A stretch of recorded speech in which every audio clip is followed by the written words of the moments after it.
Hi, my name's Ilma, and today I'd like to share John 7, verses 40 to 53.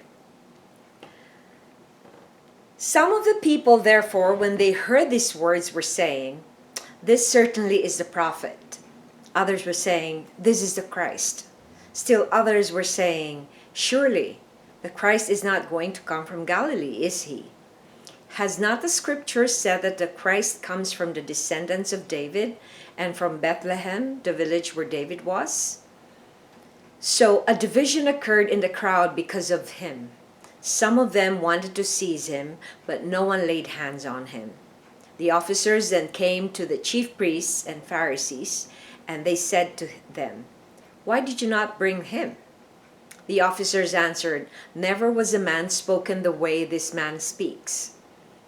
The Pharisees then answered them, "You have not also been led astray, have you? No one of the rulers or Pharisees has believed in him, has he? But this crowd, which does not know the law, is accursed." Nicodemus, he who came to him before, being one of them, said to them, "Our law does not judge a man unless it first hears from him and knows what he is doing, does it?" They answered him, "You are not also from Galilee, are you? Search and see that no prophet arises out of Galilee." Everyone went to his home. John 7, 40 to 53. Division about Jesus' identity. During these teachings of Jesus at the feast, many people were amazed, baffled, confused, and angered about his identity. They began arguing and reasoning with each other about who this man was and why did he have so much wisdom.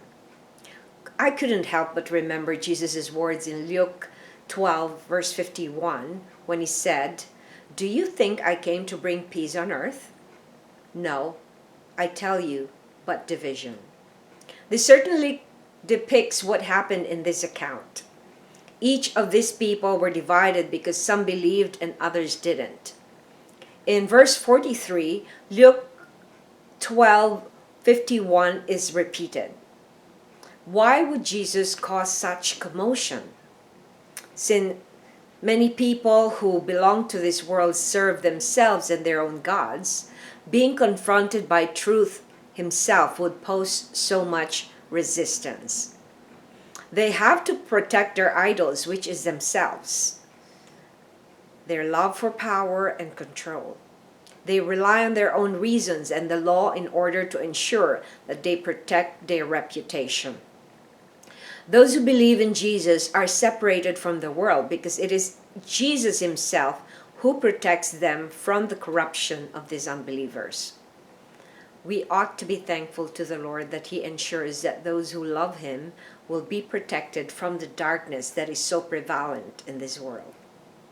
Reflection. How has God separated you from others who don't know the truth? It's amazing when God has freed me from all the idols that I had in my life, even changing my friends were one of the things that God changed in my life. Those who did not believe him were actually put away and set aside from me. At first, I did not understand it because some of my friends have been there for quite a while, but God was cleaning up my friendships, cleaning up my environment so that I will have a holy life that will be worthy of him, right? That I should be worthy of him. Now, there are other Christians who do not even know that they are believing the false gospel.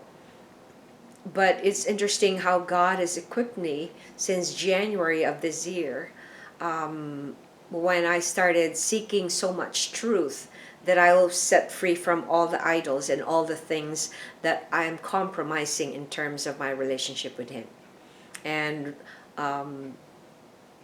even those who are closest to me, in fact, there's one who became one of my discipleship group that was freed because she did not know that she was deceived. And so did I. I did not know. So we were saved in January, and now God is slowly protecting us from being mixed with those who are false believers or false disciples. So that's how God separated me from others who are not of the same mind of Christ. But in a way, it is very hard to do when I am still yoked with an unbeliever in my life, with my husband. But God is still bringing truth so that one day my prayers will be answered, that my husband will be saved. And that's the time when I would be able to know that we have no more division, is that when he becomes a believer. Because the division is there because we don't believe in the same gospel. So I encourage you not to be scared when there are ways that God is pulling you out from people, even though you love them, if they are unbelievers. And if you believe him, he will separate you from those who are unbelievers. So don't worry, because he has something in store for you. Thanks for watching. I hope you check my website at ilma'S.com for artworks and photographs. And I hope you subscribe to my channel so I could make more YouTube videos for the Lord. God loves you so much, and so do I.